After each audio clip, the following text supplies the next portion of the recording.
story is called The Spinning Maid and the Cowherd, and it is one explanation for how the stars Vega and Altair came to shine on either side of the Milky Way as part of the summer triangle. This story comes from China and is also the basis for the Japanese festival called Tanabata, which happens in the late summer during the 7th lunar month.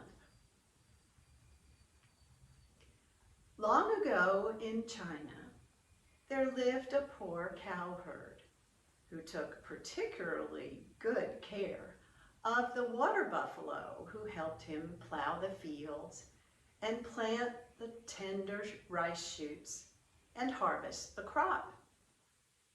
He made sure that his beast had sweet green grass to graze upon and water and mud to wallow in to his heart's content. One day, the cowherd was resting on a riverbank near where his water buffalo was grazing when the cowherd happened to notice a group of girls who were bathing in the river. To his surprise, the water buffalo approached him and began to speak. "Master, I am a fairy beast. I am so grateful for your good care of me that I would like to return the favor. You see those girls bathing in the river? Well, they are no ordinary maidens. These 6 laughing and splashing here together, they are the older daughters of the Emperor of Heaven himself. Now, they are beautiful and clever enough, but you see their youngest sister over there bathing by herself. Now she is the most beautiful and most clever, for she is the spinning maid of heaven. It is she who spins the thread and weaves the cloth that is made into the fine silken robes of the gods. You see how she has folded her red robe and laid it carefully on the riverbank. If you were to hide her robe, she would not be able to return to heaven, and you might be able to convince her to stay here on earth with you and become your bride." Well, the cowherd crept up and stole the youngest princess's robe. He hid it, and later, when the girls came out of the river, the 6 older princesses put on their robes and climbed onto the backs of sacred cranes who flew them back to heaven. But the youngest princess, the spinning maid, couldn't find her robe, and so she could not return home. But she was not sad, for the young cowherd was handsome and kind, and she was glad to stay on earth with him. They were married, and soon they spent every moment together in great happiness. After some time, 2 beautiful children were born to them, which only added to their joy. But there was no joy in heaven, for the Empress of Heaven had discovered that the spinning maid had not returned home. For 2 years, she had not done her job. No thread had been spun, no cloth had been woven, and no new robes had been made for the gods. The Empress sent a messenger to Earth to fetch her youngest daughter home again. And so it was that when the cowherd returned home from the fields one day, he found his wife was gone.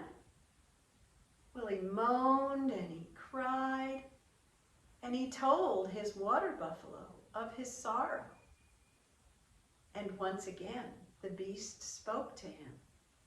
"Master, I am not long for this world. Soon I will die.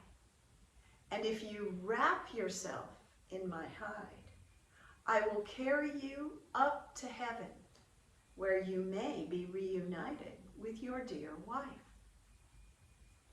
Not long after that, the water buffalo died, and the cowherd wrapped himself in the hide of the beast and found himself rising higher and higher until he reached heaven.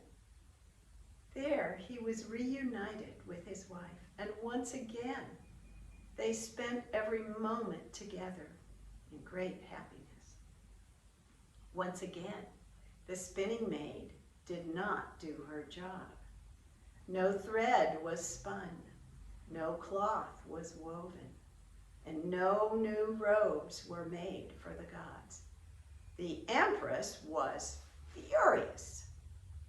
If the spinning maid forgets her loom when the cowherd is near, then they must be separated forever. And so the empress drew a silver pin from her hair. She made a long scratch across the sky, from which flowed a silver river over the heavens and down into every river of the earth. The spinning maid, the empress, turned into one star, which we call Vega.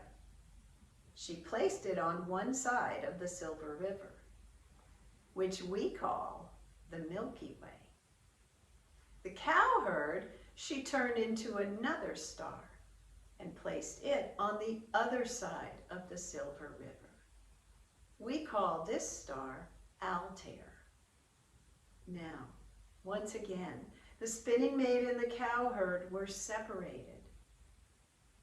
Every day, the spinning maid's eyes brimmed with tears, and no smile crossed the face of the cowherd. The Emperor of Heaven took pity upon the lovers. Surely it will not hurt for them to be together one day out of the year. And so the Empress of Heaven agreed that every year, on the 7th day of the 7th lunar month, the spinning maid and the cowherd may be reunited. But the Empress made no provision for a bridge over the Silver River. That was left to the kindly magpies of the earth, who every year on the 7th day of the 7th lunar month fly up to heaven and grasp each other's feathers in their beaks so tightly and fly so closely together that they create a bridge of birds over which the spinning maid and the cowherd may cross to be together on that one day. On that day, prayers rise from the earth for a sunny day, for rain would wash the bridge of birds away, and the spinning maid and the cowherd would have to wait another whole year to be together. And that is the story of the spinning maid and the cowherd.